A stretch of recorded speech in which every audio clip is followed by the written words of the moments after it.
Welcome to a new episode of بالمصري. Now, guess what today's text is about? It's a topic that we can't seem to get enough of in the news, everywhere you look. Yes, it's the coronavirus. Today's reading text is a kind of informative text about what the virus is about, where it started, how to avoid it, and so on. So with the topic being so familiar, it should be easy to understand the vocabulary. But let me give you some of the more specialist terminology beforehand. The word for symptoms is أعراض, أعراض, and the singular of that is عرض, a symptom. أعراض is the plural. If you're affected by or infected by something, you are مصاب, مصاب. So إصابة is being affected, being infected, and مصاب is the person being affected or infected.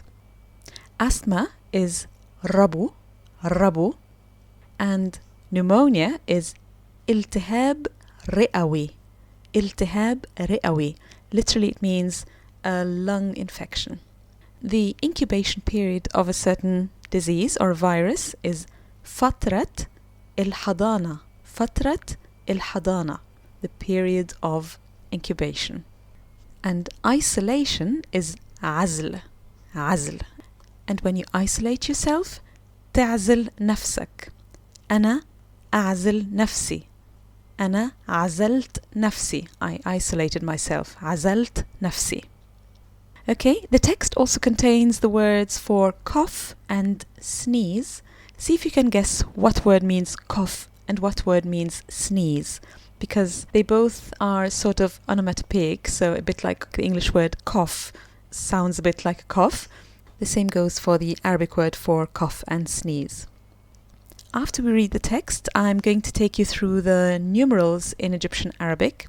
There is an overview of the numerals and how they compare with the فصحى numerals on the blog, so I don't have to take you through all the numbers, but I will just highlight some of the main differences between Egyptian and فصحى.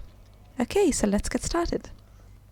فيروس كورونا ظهر في الصين قبل ما ينتشر لأكثر من 60 دولة في كل أنحاء العالم. إيه هو المرض؟ وتعمل إيه عشان تحمي نفسك من الإصابة بيه؟ العلماء بيأكدوا إن فيروس كورونا بيحتاج ل5 أيام في المتوسط عشان تظهر أعراضه اللي بتبتدي بحرارة، بعدها كحة جافة، وبعد حوالي أسبوع المصاب بيحس بضيق في التنفس، وده بيحتاج لعلاج بعض المرضى في المستشفى. ظهور الأعراض دي مش بيعني بالضرورة إنك مصاب بالمرض، لأنها تشبه الأعراض اللي بتصاحب أكتر أنواع فيروسات منتشرة زي أدوار البرد والإنفلونزا. في حالات الإصابة الجامدة ممكن فيروس كورونا كمان يسبب التهاب رئوي وعجز في وظائف عدد من أعضاء الجسم وحتى الموت. كبار السن والأشخاص اللي بيعانوا من ظروف صحية سابقة زي الربو والسكر وأمراض القلب هم أكتر فئة معرضة للإصابة الشديدة بالفيروس. فترة حضانة الفيروس ما بين الإصابة وظهور الأعراض بتستمر حوالي 14 يوم حسب منظمة الصحة العالمية، لكن بعض الباحثين بيقولوا إن الفترة دي ممكن توصل ل24 يوم. الباحثين بينصحوا الأشخاص اللي ممكن ينقلوا العدوى سواء كان عندهم أعراض أو لأ بإنهم يعزلوا نفسهم لمدة 14 يوم عشان يتجنبوا نقل الفيروس لناس تانيين. منظمة الصحة العالمية بتقول إن غسل الإيدين بشكل منتظم وشامل مهم جدا لتجنب العدوى بالمرض. لسه مش معروف بالظبط إزاي فيروس كورونا بينتشر من شخص للتاني، بس الفيروسات اللي زيه بتنتشر عن طريق البخ اللي بيحصل لما الشخص المصاب بيكح أو يعطس. والفيروس كان ابتدى انتشاره في الصين وبسرعة انتشر في دول زي كوريا الجنوبية وإيطاليا وإيران، وأخيرا اتسجلت حالات إصابة في كذا دولة عربية. منظمة الصحة العالمية بتقول إنه حسب بيانات 56,000 مريض 4 من كل 5 أشخاص من المصابين بفيروس كورونا بتظهر عليهم أعراض خفيفة بس، ويبدو أن نسبة الموت بسبب المرض منخفضة بين 1 و 2%، لكن النسب دي مش مؤكدة. So, did you figure out what the words are for cough and sneeze? The word for cough came up twice, the noun and the verb. In the third paragraph we had أعراضه اللي بتبتدي بحرارة وبعدها كحة جافة. كحة كحة. And then further down we had the paragraph beginning with لسه مش معروف بالضبط ends in لما الشخص المصاب بيكح أو يعطس. Okay, so the word for cough, the noun is كحة and the verb is يكح. So that's clearly an onomatopoeia because it sounds like the coughing. Cough. كح. And in that same sentence, لما الشخص بيكح أو يعطس. يعطس. That is the word for sneeze. عطس is to sneeze. عطس. And a sneeze is عطسة. عطسة.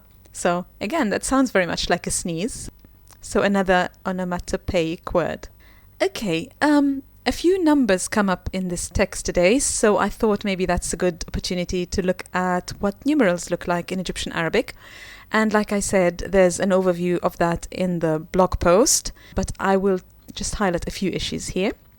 If you've been learning فصحى, learning to say the numbers in Arabic isn't particularly difficult in itself, but when you start learning the rules of how to use numerals and how to combine them with the word that follows, this is when things can get a bit complicated. So there are rules relating to when the number is feminine or masculine. Sometimes it's the opposite gender of the counted word, other times it's not. Then there are rules on when the counted word should be singular or plural, and not to mention all the rules regarding the case endings and when they apply. In Masri, the only rule that applies here is whether the counted word should be singular or plural. So just like فصحى, it's only after the numbers 3 to 10 that we have a plural noun. So for example, in the text we had خمس أيام, خمس أيام. But in all other cases, the noun that follows is singular. So in the text we had 60 دولة, 60 states, and 14 يوم, 14 days, and 24 يوم, 24 days. So دولة, يوم. The word that's being counted is singular after any number higher than 10.